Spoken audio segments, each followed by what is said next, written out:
You tell yourself you'll begin tomorrow, that somehow tomorrow will gift you more discipline, more courage, more clarity. But tomorrow is a ghost, a seductive lie whispered by fear in the language of comfort. Procrastination is not laziness. It's not weakness.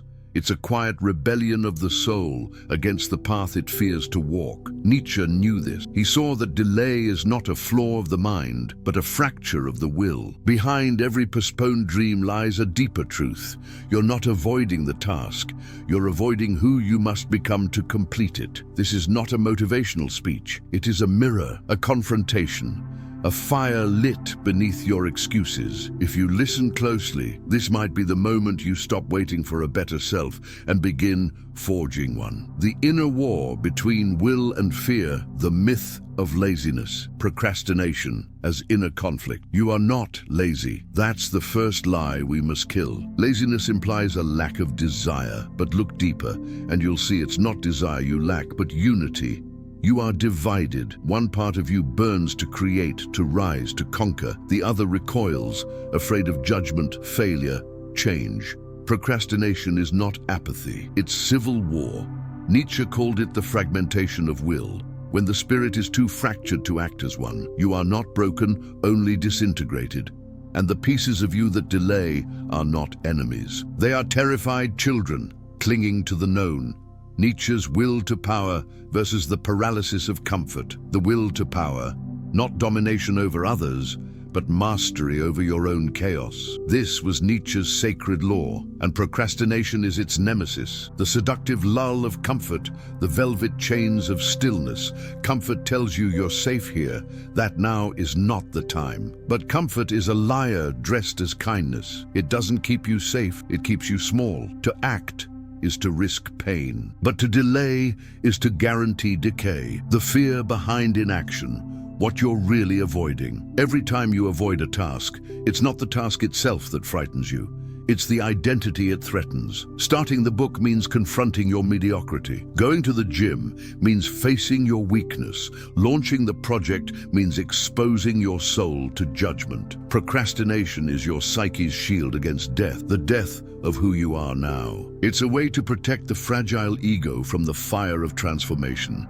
But listen, if you don't let that version of you die, you can't be reborn. Becoming the battlefield, letting tension birth transformation. You are not the warrior, you are the war. The tension you feel when delaying is not a flaw, it's sacred. It is the friction between your current self and your potential. Don't numb it, don't run from it. Enter it, feel it, use it. The pain of inaction is a map, pointing directly at what must be faced. Nietzsche said, one must have chaos in oneself to give birth to a dancing star. That chaos, it's here, in this moment, in this silent battle between will and fear. And you are the only one who can choose which side wins. Amor fati, loving your fate by acting. Now you keep waiting for the perfect moment. The stars to align, the fear to subside, but perfection is a thief, and time does not wait. Nietzsche whispered amor fati, the love of one's fate. Not tolerance, not endurance, love. Embrace what is, this moment, this challenge, this trembling hand that must act despite the storm. To love your fate is to act as if everything, even your fear, was chosen, even your delays, even your failures. Because in this radical acceptance lies your freedom, not freedom from consequence, but freedom to begin now, without needing certainty. Action is not reserved for the brave. It is how bravery is born. Memento mori. Procrastination as denial of death. Death is not at the end. It walks beside you every hour, whispering reminders in the silence. Memento mori, remember you must die. You avoid the task not because it is hard, but because to begin, it means admitting time is real. To procrastinate is to pretend death is far away. To act is to admit you are dying every day. This is not meant to paralyze you, it is meant to ignite you. Because the truth is, every delay is a small funeral for a future that could have been. The eternal recurrence and the cost of delay. Imagine this moment repeating forever. This hesitation, this decision to scroll, to sleep, to say later. Nietzsche's eternal recurrence asks, What if you had to live this day, this hour, again and again for all eternity? Would you still delay? Or would you rise, not because success is guaranteed, but because repetition without action is hell? Your task is sacred because it is yours, and if you must live it again, live it as a warrior, not a ghost haunting your own life. Time as your harshest mirror. Time reveals everything, not with noise, but with silence. You can lie to yourself, tell stories, make plans, set goals, but time listens only to action. It does not care what you meant to do. Time is a mirror that reflects who you are, not who you hope to be. And in that reflection, your delays become visible, brutal, honest, beautiful even, because they mean you still have time left to change, but not much. So ask yourself, what if today was your last chance to become who you were meant to be? Because one day it will be. The fake future you cling to, you imagine a future version of yourself. Stronger, wiser, more disciplined. He wakes early, writes effortlessly, lifts heavy, speaks boldly, and so you delay, waiting for him to arrive and rescue you. But here's the truth. He isn't coming. He never existed. He is a phantom, born from fear disguised as hope. You created him so you could escape the discomfort of becoming him. Nietzsche warned against such self-deception. To wait for a better self is to insult the one struggling now. The only future worth believing in is the one you carve with your blood, breath, and burden today. Why waiting is a betrayal of your own becoming. Every time you wait, you betray the becoming that aches to unfold within you. Transformation is not an event, it is a practice, a crucifixion of who you are to give birth to who you could be. But delay spares you the pain and steals you the glory. You wait because action would make the myth of your potential real, tangible, measurable, and you're terrified it won't be enough. But the greater betrayal is not failing. It's never allowing yourself to try. Discipline as a sacred rebellion. Discipline is not rigidity. It's not punishment. It is sacred rebellion, a declaration that your lower self will no longer rule you. Nietzsche's Übermensch does not wait for motivation. He creates necessity through discipline. When you act despite resistance, you are not suppressing your humanity. You are summoning it. To choose discipline is to say, I will no longer serve the tyrant of comfort.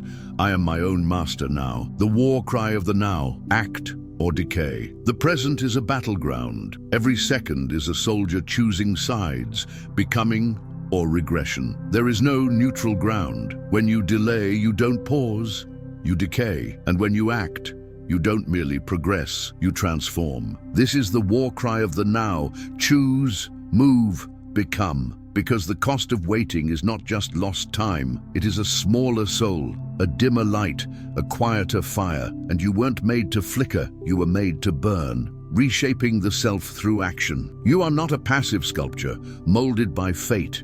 You are the sculptor and the stone. Every action you take chisels away what is false and reveals what is eternal. Nietzsche wrote, "The hammer is not the destroyer, it is the shaper." When you act, you do not merely complete a task. You strike your soul with intention. You destroy hesitation, excuse, fear, and in their place, you forge strength. Procrastination is surrender to inertia. Action is the art of recreating yourself, creating your task, not waiting for one. You keep asking, what is my purpose? As if it lies hidden, waiting to be discovered. But the task is not waiting, it is forged. Purpose does not descend from the heavens. It is dragged from the depths, made real by your hands, breath, sweat. Do not wait to be chosen. Choose yourself. Choose a path, even if it's dark, even if it's uncertain, and walk it until it becomes yours. The Übermensch does not seek instruction. He creates law. He says, "This is my work. I give it meaning." Resistance as fuel, not barrier. What you resist is often what you most need to do. Resistance is not a wall. It is a compass. It points to the precise edge where growth begins. Use it. Don't fight it. Feel the dread, the weight, the tightness in your chest, and let it guide you. Like a blade sharpened on stone, you become refined through what pushes back. Nietzsche did not seek ease. He sought struggle, because in struggle the soul awakens. Forging purpose through fire. Purpose is not comfortable. It is not romantic. It is fire, and it burns away all that is false. If you want meaning, you must endure the heat. You must act when your bones ache and your spirit resists. Every moment you move forward in spite of fear, you temper the steel of your being. You become unbreakable, not by avoiding the flame, but by walking through it. And so, the choice: be the anvil, beaten by life, or be the hammer and forge your fate. Morning as rebirth, ritualizing power. Every morning is a resurrection, not of the body, but of the will. The moment your eyes open, you are reborn, and with that rebirth comes a choice: fall into the gravity of yesterday or rise into the ascent of now. The overman begins not with scrolling, not with hesitation, but with ritual, a sacred act that says, I remember who I am becoming. It can be silence, a stretch, a walk into the cold, a notebook, a breath. What matters is not the form, but the intention. Ritual is rebellion against randomness. It is your soul telling time, I will not drift through this day, I will carve it. Silent solitude and the voice of inner command. To move with power, you must first learn to hear your own voice, not the noise of the world, not the chorus of critics, not the whisper of fear.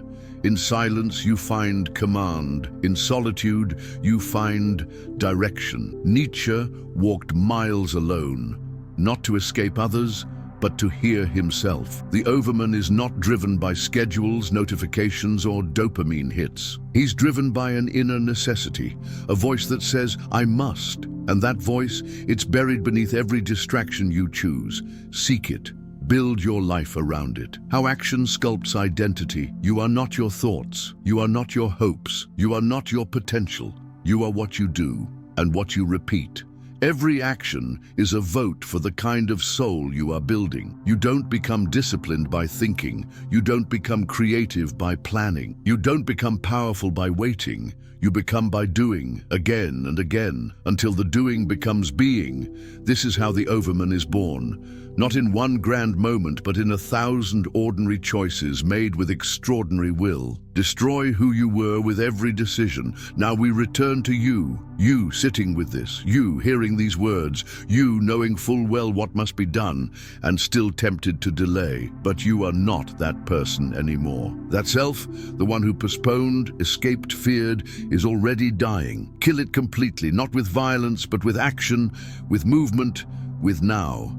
Stand up, do the thing, write the line, start the work, take the first brutal sacred step. And as you do, remember Nietzsche's echo. He who has a why to live can bear almost any how. Your why is waiting, but it won't wait forever. Begin.